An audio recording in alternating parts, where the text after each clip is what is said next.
কাউকে এতটাও বেশি অবহেলা করো না যাতে সে একা থাকতে শিখে যায়। একা থাকাটা যথেষ্ট কঠিন, কিন্তু একবার যদি কেউ একা থাকতে শিখে যায়, তবে তার জীবনে কে এলো গেল, তাকে দাম দিল না দিল, ভালোবাসলো অথবা না বাসলো, তাতে তার কিচ্ছু যায় আসে না। প্রায়ই কঠিন সময় কাউকে পাশে পাওয়া যায় না। কেন জানেন?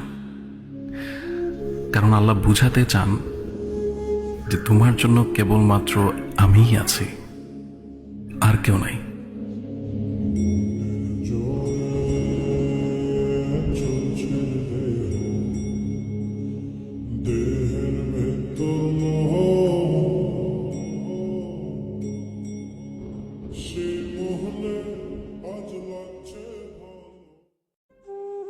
একটা পুরুষ মানুষের থেকে একটা মেয়ের কষ্ট, অশান্তি, মন খারাপ অনেক বেশি। আসলে একাকিত্বের সময় মেয়েরা চাইলেও বাইরে গিয়ে সময় কাটাতে পারে না। মেয়েরা চাইলেও টঙের দোকানে বসে চা খেতে পারে না, সারা শহর ঘুরে আসতে পারে না। তাদের মন খারাপের সময়টা কাটাতে হয় ঘরের এক কোনায়।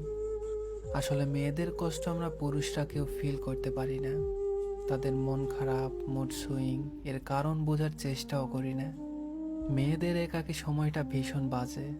মেয়েদের পিরিয়ডের পেইন, মুড সুইং, ডিপ্রেশন, মানুষের কাছে নিজেকে বুঝতে না পারা, ব্যাখ্যাহীন নানান কষ্ট বছরের প্রতিটি মাস কাটায়।